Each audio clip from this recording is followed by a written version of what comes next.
Hey, I'm James from Smoking Dead Barbecue, and a member let me know that the SloRoller apparently can be made to fit the Kamado Joe Jr. But as you can tell, the SloRoller is a little bit larger than the base of our Joe Jr. So let me fill you in on the game plan, how I plan to pull off a SloRoller double indirect cook on the Kamado Joe Jr.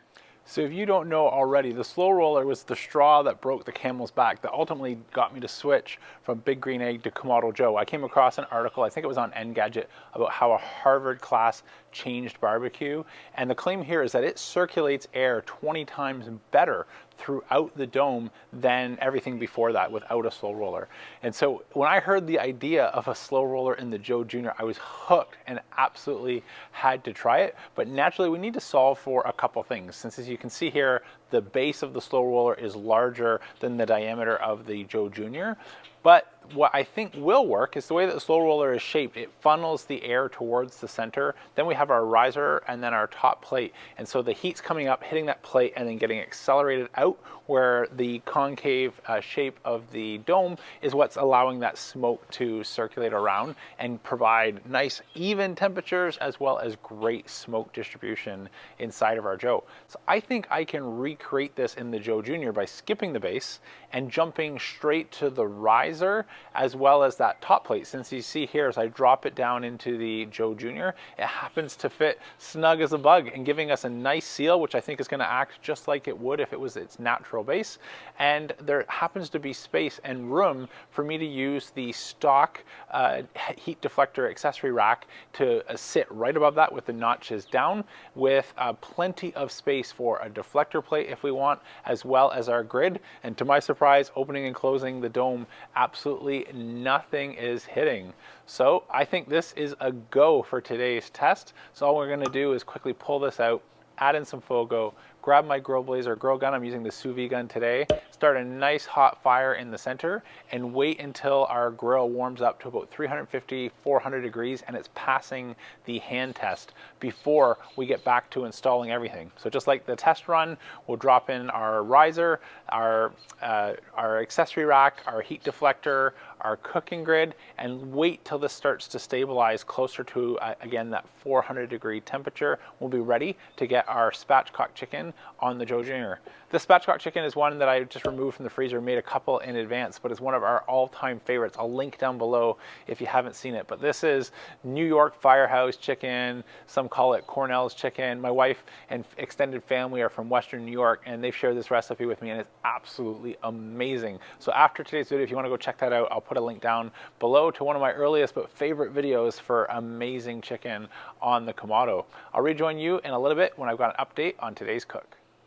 Okay, our temperatures have recovered close back to about 400 degrees after installing everything. I don't really want to go above 400 because, again, the SloRoller is rated for a maximum of 500 degrees. And I've tried to keep the charcoal sort of compressed down. When I built my fire and poured in some charcoal, I'll show you here, I just mixed it around to make sure I was nice and flat and not peaking up towards the top of the SloRoller as to potentially cause any damage. But now that our Joe is nice and heat soaked, I just want to grab a meter probe, and I'm going to insert that on the breast end past the line to make sure that I'm able to track this cook remotely, and we are ready to throw it on the grill.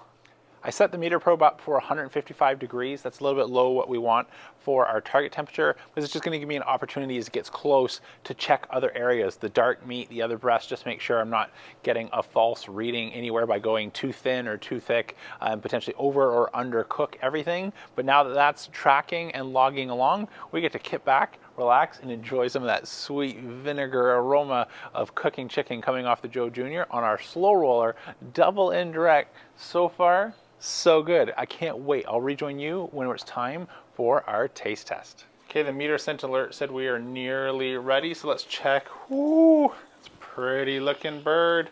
So let's check a few other spots. Our dark meat here. Yeah, it's done. Plenty done. Look at that skin. That's like fried. That looks amazing.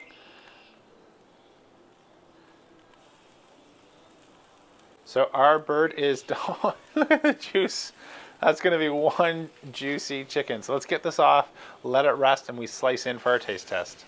Okay, we are ready for our taste test. Sliced in, it's rested a couple minutes. And so I forgot to mention earlier, when I do my spatchcock prep and I like to freeze a bird, I remove the cartilage in the middle, which is going to make it easier when it comes time for slicing. So that'll allow us to go right down the middle without running into, you know, that breastbone and the rib cage running this way. So now we can just break apart the rest of our bird, get the legs off here.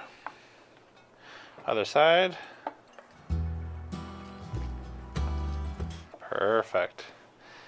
And so I didn't remove the rib cage, but this will allow me to come up to about this point. All right, let's get a couple slices.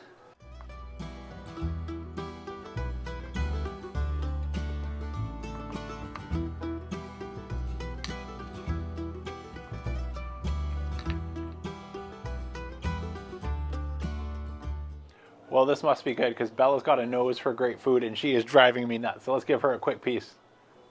You want a piece? Well, if dogs had a happy face, that's it. So I think we are on to something. Let's give it the human taste test, see what we can tell here. Start with a piece from our breast.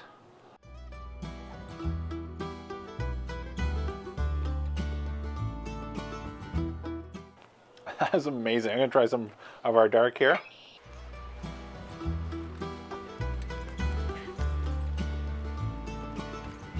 Wow, that is a good bird. Now, admittedly here, I love this marinade anyways, and it never turns out a bad chicken. So I'm having a hard time just telling how much I normally love it versus how much is the SloRoller. I think to give it a proper taste test, we would have to do one side by side, one with the SloRoller like this, one like always, and see if we can tell a difference.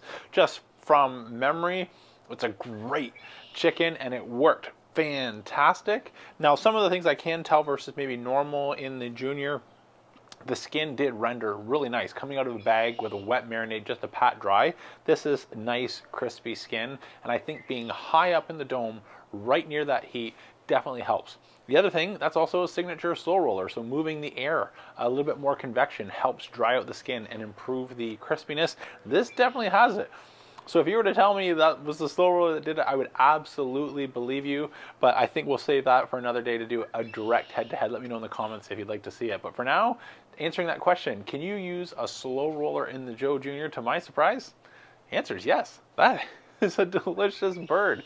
That's about it for today, though. This question and idea came up from a member in one of my members only live sections. So if you're interested in joining that and having a bit of a chance to hang out one-on-one once a month versus these pre-recorded videos, go check out the details for that, along with any links or savings to products that I used in today's video. That's it for today, though. I'm James from Smoking Dad Barbecue signing off. And remember, don't be afraid to fire it up.